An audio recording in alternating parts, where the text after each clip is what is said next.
which is why if there is any kind of mistake in this mohair, if I see one right now, it's just going to kill me.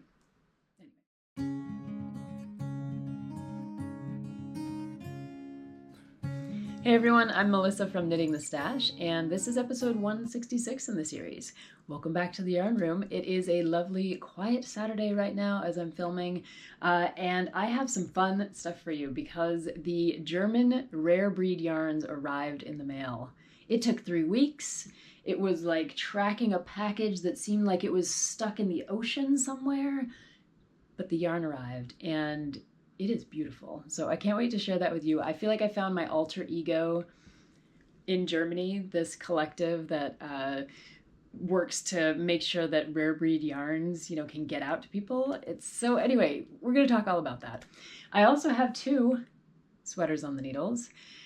Yeah, that's really weird for me, but we're going to talk through a little bit. We'll focus mostly on this one. This is the Aureliano by Claudia Quintanilla of Eweknits, Toronto. But I do have the Stream pullover that I've been working on. It was kind of in the background of the last episode. We'll talk about that one by Isabell Kraemer as well. And what else? I've been felting away on my little bird guy. Maybe I'll show you some feathers or some felting at the very end for those of you who have been a little bit interested in needle felting. So yeah, we'll get into that stuff. But first, I always have to tell you where to find me, especially if you're new. Welcome if you're new. This is a podcast about, usually it's about sweater design, sweater modification, all that kind of good stuff. So we will get into that today. I have a sweater it's on the needles. It is in progress. So we will talk about that today. And it is lovely to have you here if you're new. And if you're coming back, welcome back. It's great to see you. I love hearing from all of you. The comments are great. The emails, just thank you for getting in touch and letting me know how you're doing with your yarn. Those of you who have been supporting Shorn, thank you so much. Shorn it did well this year. I'm very happy with all the Shorn yarn. That's my small batch yarn that's gone out into the universe. If you're interested, we have 1 shawl kit left. Plenty of sweater quantities of gray and a little bit of the white. So yeah, if you're interested in that, head on over to the shop. It's knittingthestash.com. I do have some new yarn. For those of you who are newsletter people, you've already seen the newsletter about this. So we have 5 Sisters farm yarn in the shop.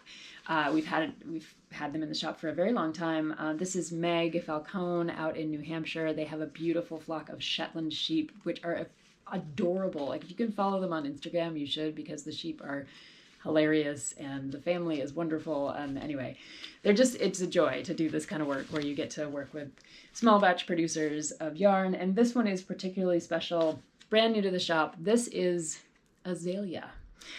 It's one thing to talk about small batch yarn where you've got one flock of sheep that's coming together to produce a yarn like, one of the older Shorns or something like that. But this yarn is a single sheep yarn.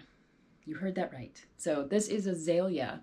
Azalea is an adorable ewe at the 5 Sisters farm in New Hampshire, and this is all her fleece. So it's this beautiful kind of fawny brown color. This is I would call this a fingering weight. She calls it a 2-ply jumper weight. Very fine yarn. I think you can see it there. So, and it's put up in these smaller skeins. So each one of these is about 2 ounces, if I'm remembering right, and about 284 yards. So, 2 of these together would be a very generous, large, regular skein of fingering weight yarn. And this stuff would be beautiful. It's very lightweight. It was spun at Battenkill, which is the same fiber mill in New York where I spun Shorn. So Battenkill just does beautiful work. We have a few different yarns in the shop from Battenkill, and I just like the way that they spin yarn, the way that they process yarn. So Azalea is in the shop if you're interested. That is our newest acquisition in the Flock Farm Yarn Shop, and you can find all the yarns over at knittingthestash.com. And by shopping in the shop, you're supporting these small batch producers so that I can keep them in the shop and keep bringing you new yarn as often as possible. Try to bring it as often as possible. And on that note, I want to turn right over to these German rare breed yarns that I found by just randomly searching through Etsy one day. So there is, I really do feel like they're like my alter ego in Germany. This is, I'm not going to be able to pronounce the German as well. It's the Collection de Weifeld, and they translate it to a collection on diversity. I'm not a German speaker, so, but that's what it is. And I can put the links down below to both their Etsy shop and their main webpage. If you access the webpage via Google, you can click that little translate to English button at the top, and it will all pop over magically into English, so that you can read a little more about what they're doing over there. But basically, their shop is doing a lot of the same kind of work that the Flock Farm Yarn shop is doing. They're trying to support small, local to them producers. And so they're collecting, as far as I can tell, they're collecting fleece, they're buying yarn, they're helping produce the yarn, and they're just trying to help distribute and market it so that people get the word gets out about these different kinds of rare breed yarns and rare breed sheep that are still hanging out in Germany. A lot of them, we talked a little bit about this last episode, like the Coburg Fox Sheep, the Coburg Fox Sheep, almost were on the brink of extinction right around World War II. So it's not that long ago that these sheep were almost out of the picture, but a lot of them have made a really cool comeback, not to the level of like, yay, they're really robust, but to a level of where they're still around and we can get yarn and fiber and wool pellets from them and things like that. So that's one of the things that the shop does, is that they offer yarn, fiber, knit objects, so socks, sweaters. They have just household goods. They have just so many different, a variety of things from these rare breed German sheep. So let's get into the sheep a little bit. One of the things, well, I got to show you the yarn first, right? I mean, you all want to see the yarn. So I picked out, I couldn't help myself. It was actually really affordable. 5 different yarns. I know. You're shipping from Germany, you got to pay a big shipping fee because shipping from Europe nowadays is just a difficult thing to do. So you might as well get a lot of yarn. These skeins were actually, I think on average, they were about $7 US a piece, which is kind of unbelievable because they are absolutely gorgeous from these rare breed sheep. So totally recommend them.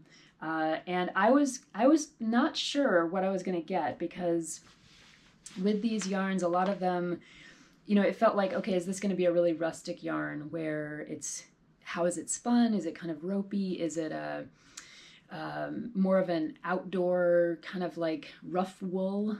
No, not at all. I was really, really impressed with this yarn. So it's spun beautifully.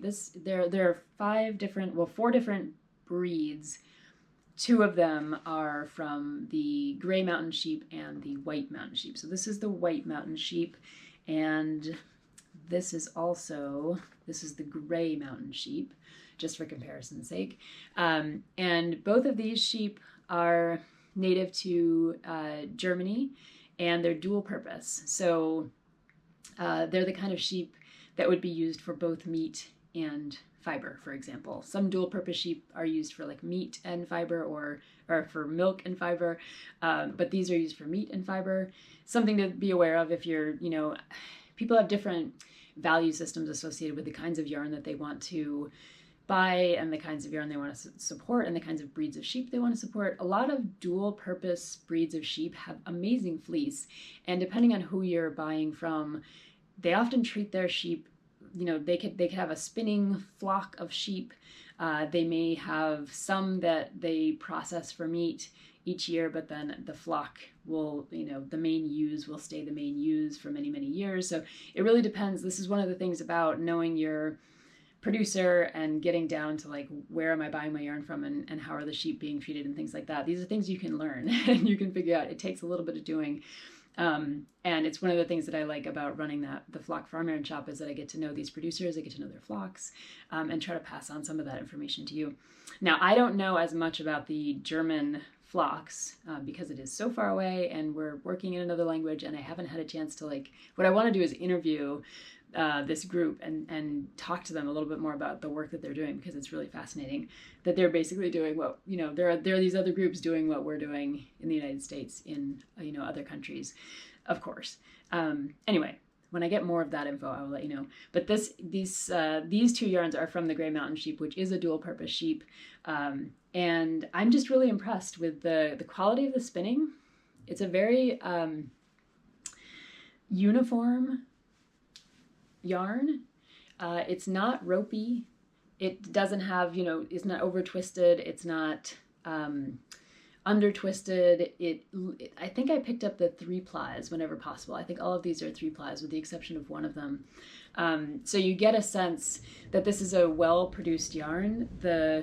I wouldn't call these like a merino. This is definitely a bit more of a rustic yarn, the mountain sheep yarn, but it's easily sweater quality yarn. It's easily something like cowl yarn, accessories, mittens, hats, things like that would be perfect in this yarn. So this is the gray mountain sheep and the white mountain sheep. I have some notes here. I'm trying to keep track of everything. And these are largely German breeds.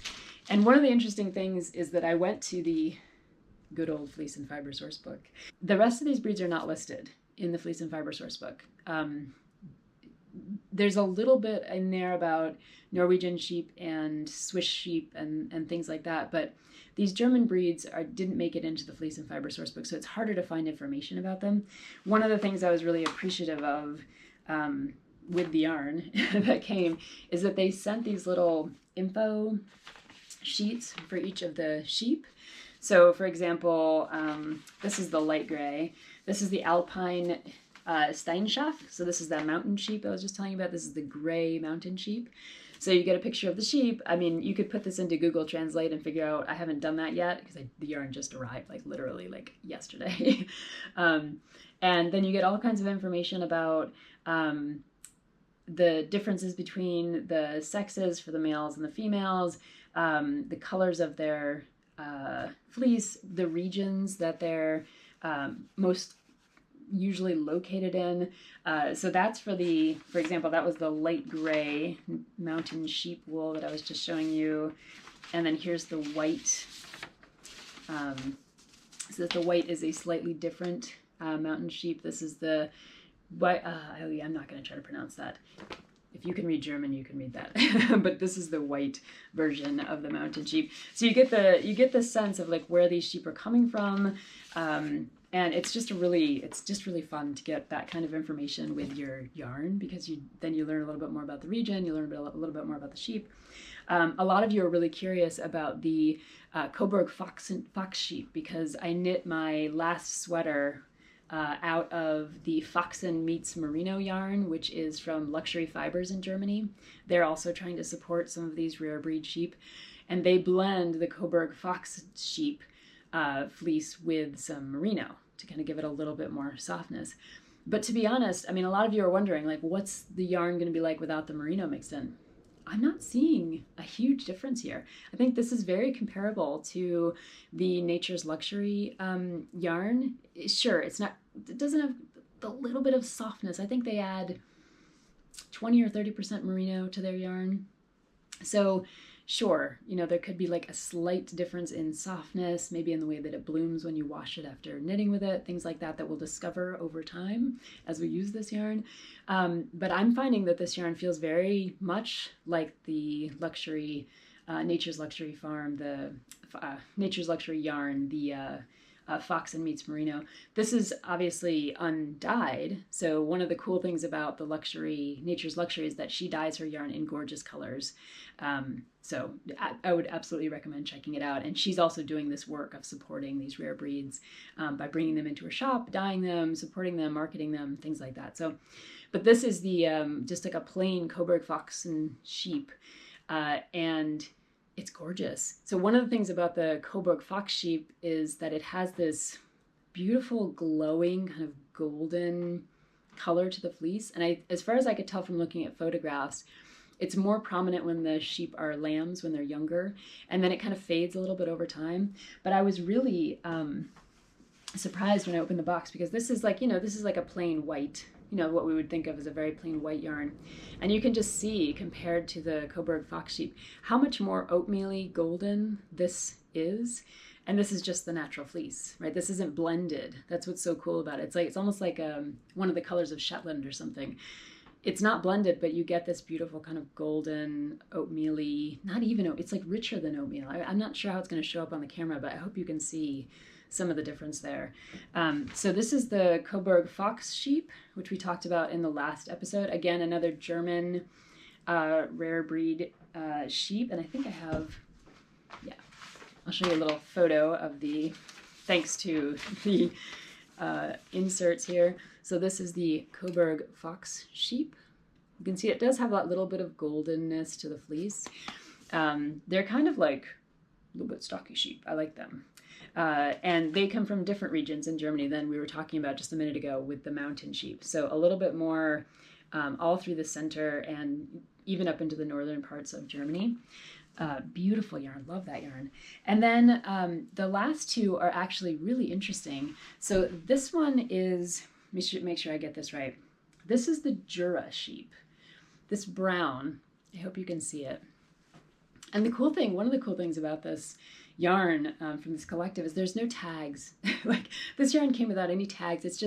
It's from small batch farms. They're milling it and they're distributing it, and it's just really cool that way. You just get the yarn. It's not attached to a brand or anything. It's just these, you just imagine the kind of shepherds out there, raising their sheep, sending the fleece off, and they're not the ones who have to worry about marketing and creating tags and all that stuff. They're selling it to this collective, and the collective is kind of doing that work, which is really neat. So this is a Jura sheep. The Jura sheep I had not heard of before, so I did some looking online. Again, not in the Fleece and Fiber source book. This one is naturally brown, like this would be the typical color of a fleece for one of these Jura sheep. And this one is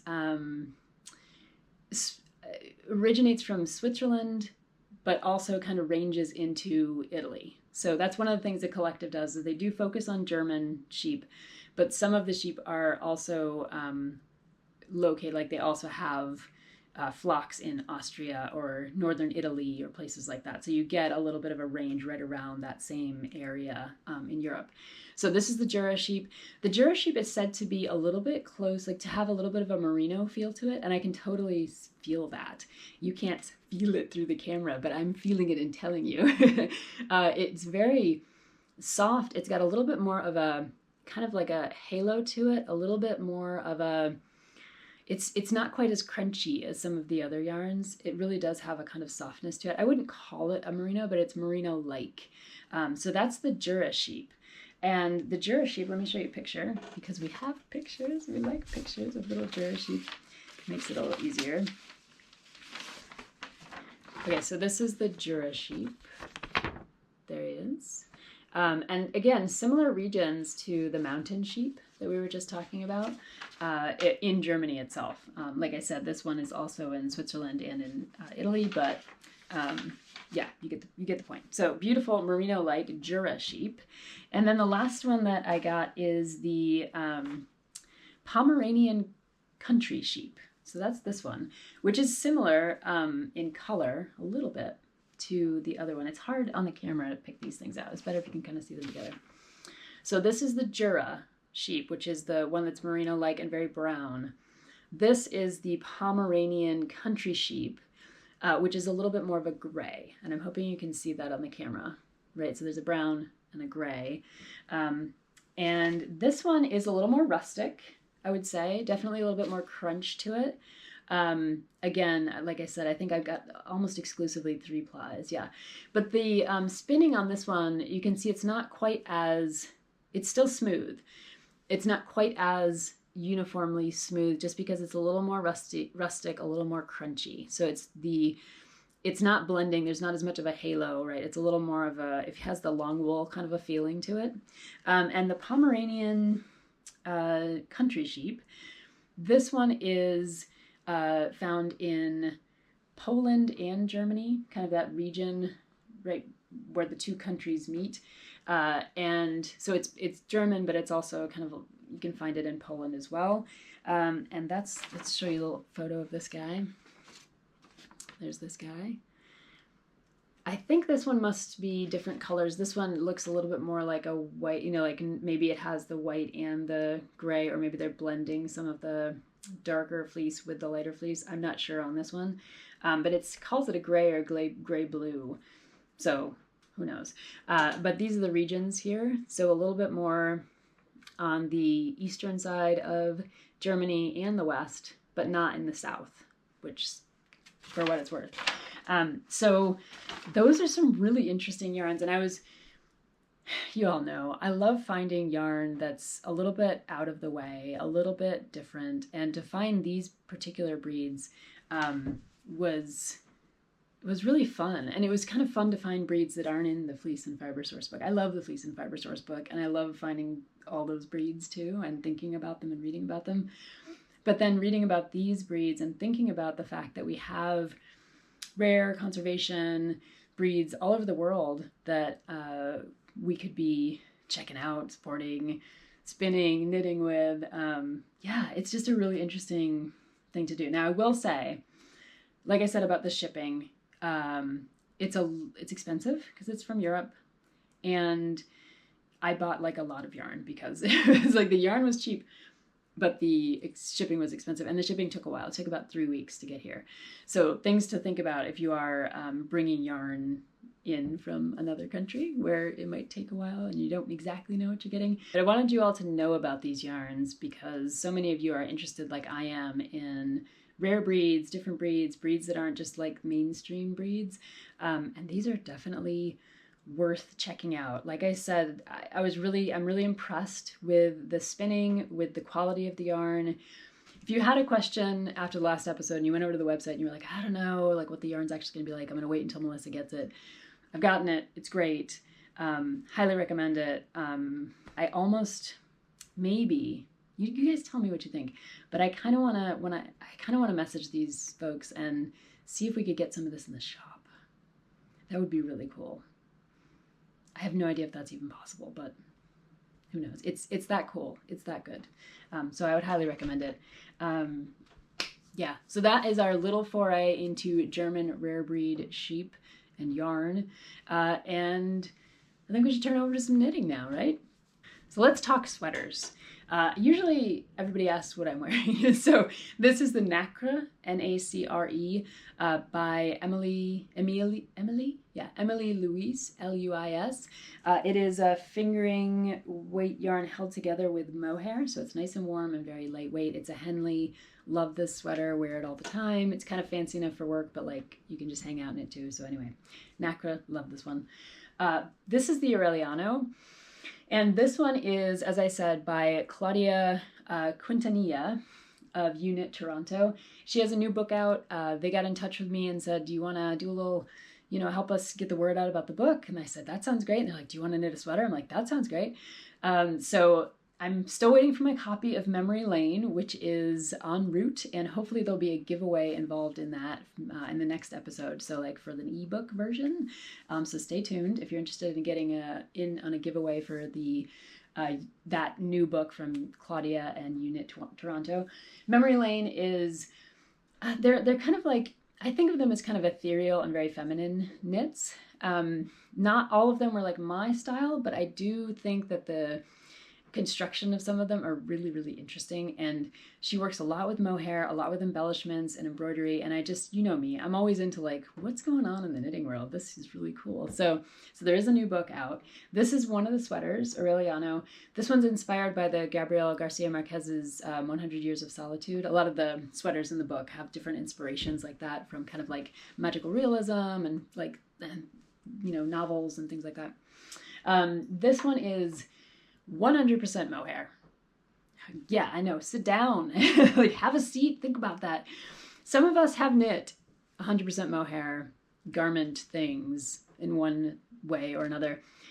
And it can be an undertaking. I've had many friends say to me, well, just don't mess it up. Because if you want to try to like tink back, it's difficult. And I have had to tink back a little bit on this sweater, which is why if there is any kind of mistake in this mohair, if I see one right now, it's just going to kill me.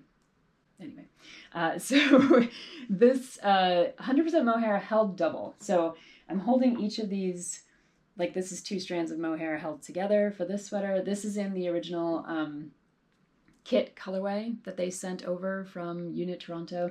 So it is in the Ito Sensei yarn. I'm keeping my, you'll notice I'm keeping my extra skeins of yarn separate from my bag of my sweater bag because if these things kick around in that bag, they start to like fuzz up, and then it's even harder to find the ends and to kind of keep them neat looking for the actual knitting. Like I know when I wear this sweater, it's gonna halo, halo, halo, but I don't want my yarns to halo ahead of time. So that's why I'm keeping them in the separate bag if I'm not using them. I can also show you them that way, a little bit easier. So this is the Ito Sensei yarn. I have not used this particular mohair before. It is, I think, 40% silk and 60% mohair. So one of the things I did before I got the kit, because I was trying to swatch ahead of time, was I found a comparable mohair, which was, I happen to have some Silk Divine leftovers from one of the sweaters that I knit from the Nature's Luxury birthday yarn that Spencer gave me. So it was a Silk Divine, and Silk Divine is the same. It's like a 40% silk, 60% mohair, so you get the right blend. But for anyone looking for, and that one's about the same price as the Ito Sensei. For anyone looking for more like budgety merino that's good, I would recommend Aloft from Knit Picks, which is more like $9 a skein, I think. And then Drops has a pretty good kind of mohair blend as well. So there are more affordable mohairs out there in case you wanted to knit either this sweater or another sweater in mohair.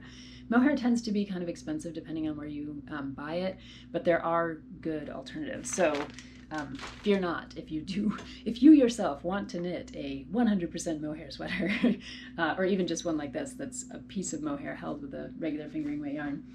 You can afford it. It's just a little bit trickier to find like a good quality mohair. I have knit with the Aloft from Knit Picks, and I did like it. So that's one way to go.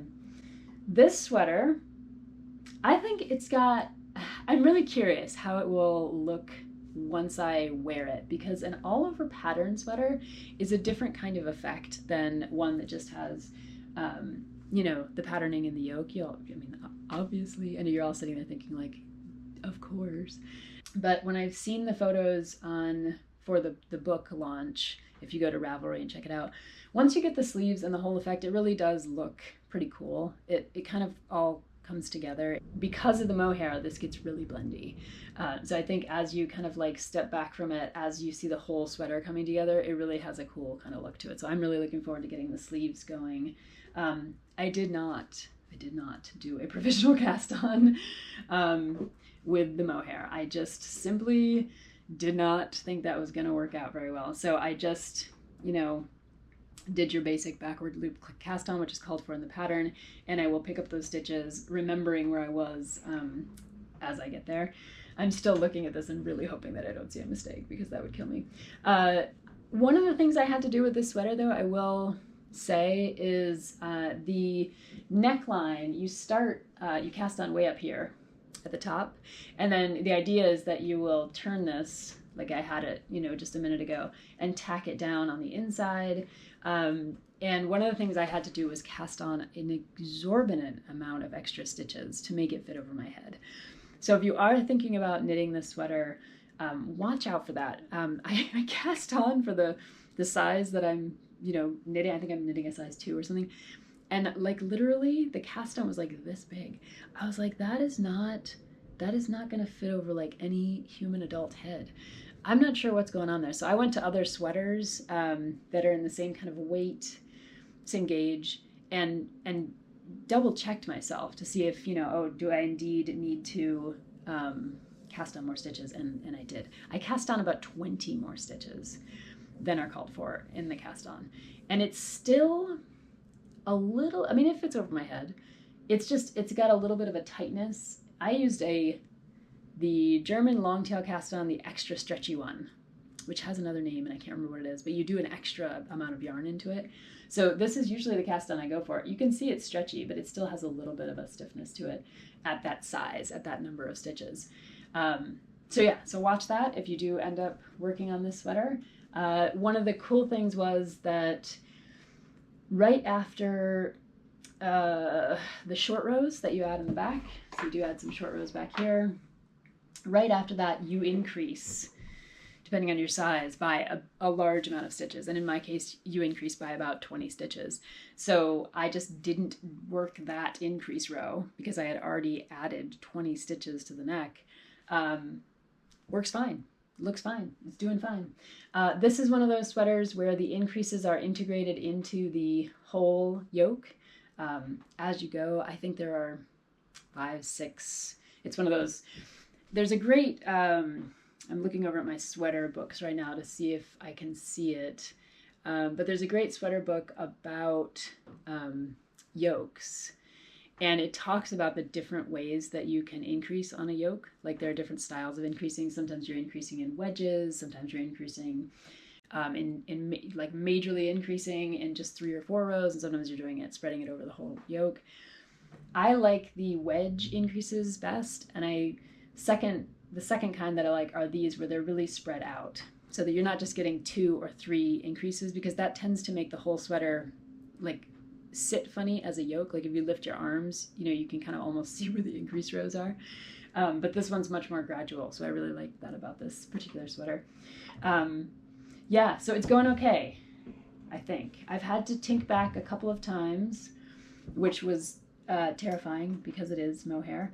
And the other thing I've noticed is that it's easy to drop stitches if you're not paying attention. So one of the things to pay attention to is like, when you get down here, it's a lot easier because you can everything's lined up. Like each repeat lines up with the repeats before, so you can double check that you're on the right stitches. Up here it was a little bit trickier because of the increases, so things did change as the increases happened. And you really needed to pay attention to make sure that you weren't accidentally grabbing 2 mohair stitches and like knitting them together. I did that a couple times, or I would look back and notice that I had dropped a stitch.